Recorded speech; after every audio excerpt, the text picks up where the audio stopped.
If this season in life feels a little confusing, you're not the only one. Girl, lately it's like everywhere I look, there seems to be somebody talking about a midlife crisis, but like millennials. And part of me initially, I'll admittedly, was like, midlife crisis, millennials. And I was like, oh, wait, I'm a millennial.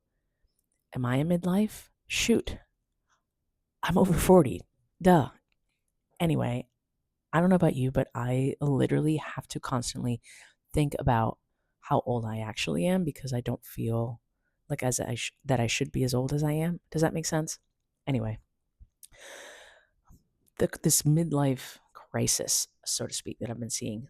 But what I'm noticing is that it doesn't really look dramatic or impulsive. I remember being a kid and hearing about, he's having a midlife crisis, and that meant that these seemingly much older looking adults or getting, red convertibles and blowing all this money. But this time, what I seem to be noticing is that it looks quiet. It's internal. It's kind of hard to explain, but maybe you know what I mean. So most people imagine, I think, midlife crisis as something that's super obvious, external, a big reaction, a sudden change, but I think what many of us are actually experiencing is maybe more subtle. Life looks fine on the outside. We did the right things. We went to school. We maybe got our masters. We got a job. We have career. Some of you have kids and families and etc. But internally, there's like this sort of unsettling question or discomfort that just like doesn't go away. Almost like this pebble in your shoe that you can't quite ignore. Um, Part of the problem is that we're using this old story to describe a very different reality. I think previous generations had clearer timelines. Work was more stable, milestones were just more predictable. And honestly, I think for many of us, uh, adulthood has really been about constant adaptation. Does that resonate at all? Let's face it, the world has changed, right? Our parents, Gen Xers and boomers, lived in a completely different world, and the system by which they grew up in and molded their lives has not really changed, or the expectation rather, but the attainability has definitely been impacted, right? So, when things start to feel off, it's easy to assume that we have failed instead of maybe questioning the structure that we have been adapting to. For me, it didn't really show up as like this breakdown or this massive event, so to speak. It was just, again, this just quiet discomfort, almost like a drop of water that just can, like a leak that just starts to tap on a stone, and you don't really notice it until there's a dent in that stone from all the water that's been falling, right?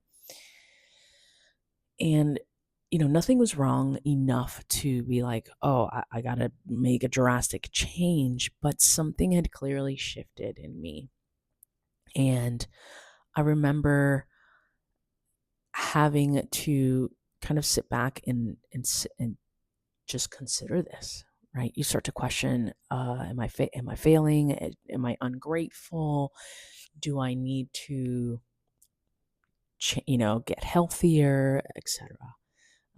But I don't think that that's the case. I don't think this is a crisis. I think this is actually an awakening, an awareness that, your values, your energy, and maybe your priorities have changed, and it's okay. I think the old ways of measuring success no longer tell the full story. And again, it's okay.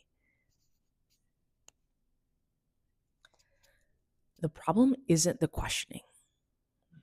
The problem is that we're rarely shown how to navigate this phase with steadiness. Most advice out there, let's face it, to be honest, swings to very much extremes. Either you stay the same, just you got to toughen it up, be grateful, or burn it all down. Does that sound familiar? There's really no space in between, which I kind of have a problem with because I think there's always a space between. The middle space, that gray area, that's what I'm interested in. I'm like, wait a minute, this is worth looking at. The honest conversation, the sustainable shift, the thoughtful changes. And so while I think that we're not in a crisis necessarily, I do recognize that there has been a change and I want to join in on the conversation. So I remember being 37 and completely quitting my job, stepping away from a 15-year career that I had at that point into a completely different industry. Now, from the outside, it may have seemed as, oh my gosh, she's going through a crisis. But what nobody really knew was that I had been quietly working my way towards that. I had spent many nights and weekends learning new skills, taking courses, staying up late, spending my time and investing in myself to learn other things, because although I really loved what I did at the time, I knew that, man, my options were going to be limited, and I did not see myself, nor did I want to spend another 10, 20 years doing the same exact job. And so I knew, okay, well, I need to learn new things. And so I think I definitely am not the only one. From conversations that I have with other girlfriends of mine and people that are millennials like myself, this quiet discomfort exists, to my surprise, in a lot of us and most of us.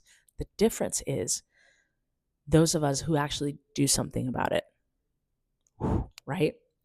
So it's one thing to feel that discomfort and not quite know where to go, what to do. Totally fair. It's not like I had all the answers either.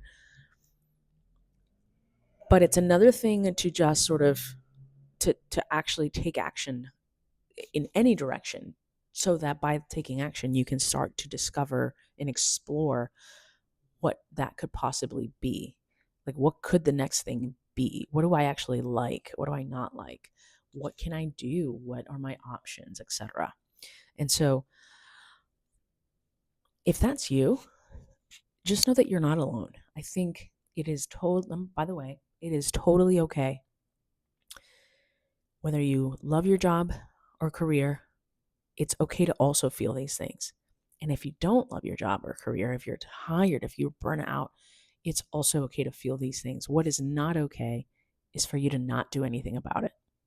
Girl, you're 37, you're 41, you're 45.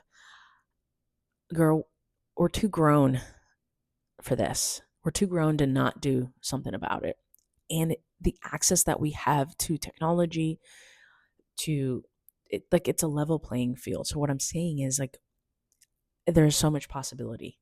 So I want to be your hype girl. I want to be the hype girl that I wish I had when I first was feeling like this, to you, and tell you, girl, you don't need permission, but if you do, here it is. Let's do something about it. Don't stay stuck. Don't stay in your head. Maybe write it in a journal. Okay, get it out of your head. I don't care if you don't have a plan. Even better, just do a brain dump.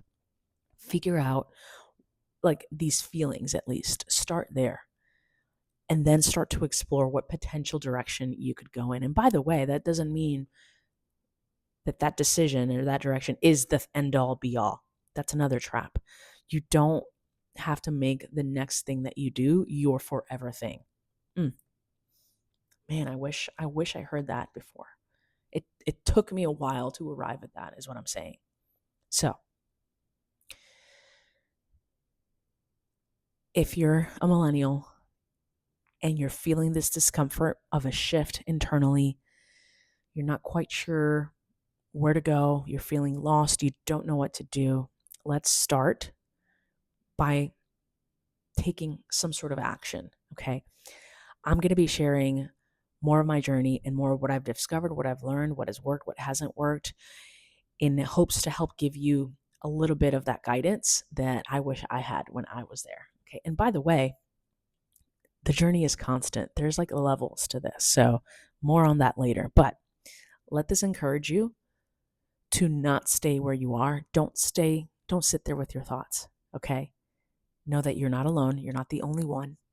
There's more that you can do. Okay. So I will see you in the next one. Thanks for listening.